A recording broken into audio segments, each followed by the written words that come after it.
தமிழ் சினிமாவில் பிரபல தயாரிப்பாளராக இருந்தவர் கே ராஜன். தமிழில் பல படங்களை அவர் தயாரித்திருக்கிறார். மேலும் தயாரிப்பாளர் சங்க தலைவராகவும் இருந்திருக்கிறார். அஜித்குமார் நடித்த துணிவு, வி சேகர் இயக்கிய வீட்டோட மாப்பிள்ளை உள்ளிட்ட 18 படங்களில் அவர் சின்ன சின்ன கேரக்டர்களிலும் நடித்திருக்கிறார்.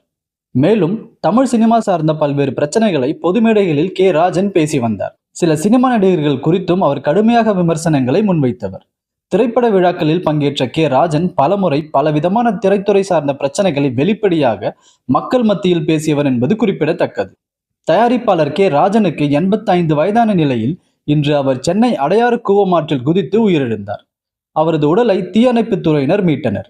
காரில் அவ்வழியாக சென்ற தயாரிப்பாளர் கே ராஜன் திடீரென்று டிரைவரிடம் காரை நிறுத்தச் சொல்லி கூவமாற்றிலிருந்து குதித்ததாக கூறப்படுகிறது. கடந்த 1983ஆம் ஆண்டில் நடிகர் சுரேஷ் நடிப்பில் வெளியான பிரம்மச்சாரிகள் என்ற படம் மூலம் தமிழ் சினிமாவில் தயாரிப்பாளராக அறிமுகமானவர் கே ராஜன்.